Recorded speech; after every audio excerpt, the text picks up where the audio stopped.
সহজেই কিভাবে একটি কামিজ কাটিং করবেন ভিডিওটা দেখে কাজটা শিখে রাখেন। একটি কামিজ কাটিং করার জন্য আমরা একটি পুরাতন কামিজ নিলাম। দেখেন আমরা নতুন কামিজের সামনের পার্ট এইভাবে আমরা ডাবল পার্টে ভাঁজ করে দিব। এরপর আমাদের পেছনের পার্টটা ভাঁজ করে দিব সামনের পাড়ের উপরে। এরপর দেখেন আমাদের পুরাতন একটি কামিজ নিয়ে নিব। পুরাতন কামিজটা নেওয়ার পর আমাদের প্রথমে নতুন কামিজের উপরে আমরা এটা এইভাবে বসায় দিব। দেখেন এইভাবে বসিয়ে দেওয়ার পর আরমোলির দিক থেকে নিচের দিকে আমরা এইভাবে একটা দাগ একদম নিচের দিকে টেনে দিব। দেখেন এবার আমরা শোল্ডারের এখানে একটা দাগ দিব, নিচে দাগটা এইভাবে টেনে দিব।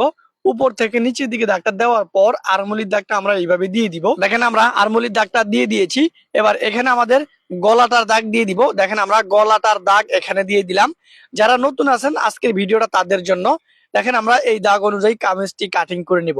যারা নতুন, যারা কখনো কামিজ কাটিং করেন নাই, আজকে আমার এই ভিডিওটি দেখার পর ঘরে বসে সহজেই কামিজ কাটিং শিখে নিতে পারবেন।